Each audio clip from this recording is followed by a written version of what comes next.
ಎಲ್ರಿಗೂ ನಮಸ್ಕಾರ. ಎಲ್ಲರಿಗೂ ಉಷಾಂತರಂಗ ಯೂಟ್ಯೂಬ್ ಚಾನಲ್ಗೆ ಸ್ವಾಗತ. ಗೃಹಲಕ್ಷ್ಮಿ ಯೋಜನೆ ಬಗ್ಗೆ ಹೊಸದಾಗಿ ಬಂದಿರುವಂಥ ಅಪ್ಡೇಟ್ ಬಗ್ಗೆ ವಿಡಿಯೋದಲ್ಲಿ ತಿಳಿಸ್ಕೊಡ್ತೀನಿ. ವಿಡಿಯೋನ ಸ್ಕಿಪ್ ಮಾಡ್ದಲ್ಲೇ ಸಂಪೂರ್ಣವಾಗಿ ವಿಡಿಯೋನ ನೋಡಿ. ಯಾರೆಲ್ಲ ಹೊಸಬ್ರು ನನ್ನ ಚಾನಲ್ನ ನೋಡ್ತಾ ಇದ್ದೀರಾ, ನನ್ನ ಹೆಸರು ಉಷಾಂತರಂಗ ಯೂಟ್ಯೂಬ್ ಚಾನಲ್ನ ಸಬ್ಸ್ಕ್ರೈಬ್ ಮಾಡ್ಕೊಳ್ಳಿ. ಹಾಗೆ ಬೆಲ್ ಐಕನಲ್ಲಿ ಆಲ್ ಅಂತ ಸೆಲೆಕ್ಟ್ ಮಾಡಿ. ಹಾಗೆ ತುಂಬ ಜನ ವೀಡಿಯೋಸ್ ನೋಡ್ತೀರಾ, ಸಬ್ಸ್ಕ್ರೈಬ್ ಮಾಡ್ಕೊಂಡಿರಲ್ಲ, ವೀಡಿಯೋಗೆ ಲೈಕ್ ಮಾಡಲ್ಲ. ಪ್ಲೀಸ್ ಲೈಕ್ ಮಾಡಿ. ನೀವು ಸಪೋರ್ಟ್ ಮಾಡಿದ್ರೆ ನಮ್ಗೆ ಇನ್ನೂ ಕೂಡ ಮೋಟಿವೇಶನ್ ಸಿಗುತ್ತೆ. ಇದೇ ರೀತಿ ಏನೇ ಹೊಸ ಅಪ್ಡೇಟ್ ಬರಲಿ ಅಥವಾ ಯಾವುದೇ ಯೋಜನೆಗಳು ಬರಲಿ, ಖಂಡಿತ ಅದ್ರ ಬಗ್ಗೆ ನಾನು ವಿಡಿಯೋ ಮಾಡಿ ತಿಳಿಸ್ತಾನೆ ಇರ್ತೀನಿ. ಸೊ ಲೈಕ್ ಮಾಡಿ, ಸಬ್ಸ್ಕ್ರೈಬ್ ಮಾಡ್ಕೊಳ್ಳೋದನ್ನ ಮರಿಬೇಡಿ. ಹಾಗೆ ನೀವು ನನ್ನ ಇನ್ಸ್ಟಾಗ್ರಾಮ್ ಅಕೌಂಟಲ್ಲೂ ಕೂಡ ಫಾಲೋ ಮಾಡ್ಬೋದು, ಲಿಂಕ್ ಡಿಸ್ಕ್ರಿಪ್ಷನ್ನಲ್ಲಿ ಇರುತ್ತೆ. ಬನ್ನಿ ಇವತ್ತಿನ ವಿಡಿಯೋನ ಶುರು ಮಾಡೋಣ. ಇದುವರೆಗೂ ಗೃಹಲಕ್ಷ್ಮಿಯರಿಗೆ 21 ಕಂತಿನ ಹಣ ಗೃಹಲಕ್ಷ್ಮಿ ಯೋಜನೆಯಿಂದ ಬಂದಿದೆ.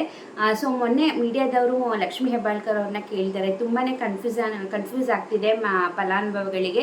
ಯಾಕಂದರೆ ಪ್ರತಿ ತಿಂಗಳು ಕೂಡ ಹಣ ಸರಿಯಾಗಿ ಬರ್ತಾ ಇರೋದ್ರಿಂದ ಎಷ್ಟು ತಿಂಗಳದ್ದು ಬಂದಿದೆ, ಎಷ್ಟು ತಿಂಗಳದ್ದು ಬರ್ತಾ ಇಲ್ಲ ಅಂತ ಕನ್ಫ್ಯೂಸ್ ಆಗಿದ್ದಾರೆ. ಸೊ ಹಾಗಾಗಿ ಅದರಲ್ಲೂ ಅಲ್ಲಿರೋರೆಲ್ಲ ಪ್ರತಿದಿನ ಬ್ಯಾಂಕಲ್ಲಿ ಹೋಗಿ ಚೆಕ್ ಮಾಡ್ತಿದ್ದಾರೆ ಅಂತ ಕೇಳಿದ್ದಕ್ಕೆ ಲಕ್ಷ್ಮೀ ಹೆಬ್ಬಾಳ್ಕರ್ ಅವರು ಹೇಳಿದ್ದು ಏನಪ್ಪ ಅಂತಂದರೆ, ಖಂಡಿತವಾಗ್ಲೂ ಯಾವುದೇ ಕಂತಿನ ಹಣ ಜಮೆ ಮಾಡಿದಾಗಲೂ ಕೂಡ ಫಲಾನುಭವಿಗಳಿಗೆ ಅವರ ಅಕೌಂಟಿಗೆ ಜಮೆ ಆಗಿದ್ದ ಕೂಡಲೇ ನಿಮಗೆ ಬ್ಯಾಂಕ್ ನಿಮ್ಮದು ಎಲ್ಲಿ ಅಕೌಂಟ್ ಇರುತ್ತೋ ಆ ಬ್ಯಾಂಕ್ ಕಡೆಯಿಂದ ನಿಮಗೆ ಮೆಸೇಜ್ ಬಂದೇ ಬರುತ್ತೆ. ಸೊ ಪ್ರತಿ ಸತಿ ನೀವು ಬ್ಯಾಂಕಿಗೆ ಹೋಗಿ ಕೇಳಾಗತ್ತೆ ಇರಲ್ಲ. ಅದರಲ್ಲೂ ಕೂಡ ಈ ಗೃಹಲಕ್ಷ್ಮಿ ಯೋಜನೆ ಇಂದ 1,24,00,000 ಮಹಿಳೆಯರು ಇದರ ಲಾಭನ ಪಡ್ಕೊಳ್ತಾ ಇದ್ದಾರೆ.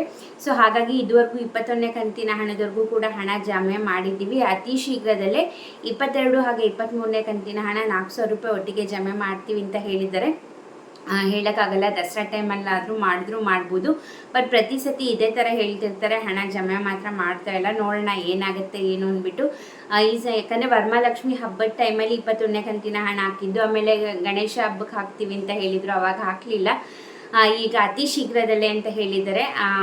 ಅಂದರೆ ನವರಾತ್ರಿಗೆ ಹಾಕ್ತಾರಾ ಅಥವಾ ನೆಕ್ಸ್ಟು, ಯಾಕಂದರೆ ಇವಾಗ ಯೂಶ್ವಲಿ ಈ ಥರ ಹಬ್ಬಗಳ ಟೈಮಲ್ಲೇ ಹಾಕ್ತಾ ಇರೋದು. ಹಾಗಾಗಿ ಜನಗಳಿಗೂ ಕೂಡ ಎಕ್ಸ್ಪೆಕ್ಟೇಷನ್ ಬಂದೇ ಬರುತ್ತೆ, ನೆಕ್ಸ್ಟ್ ಹಬ್ಬಕ್ಕೆ ಹಾಕ್ತಾರಾ ಅಥವಾ ಏನು ಅಂದ್ಬಿಟ್ಟು.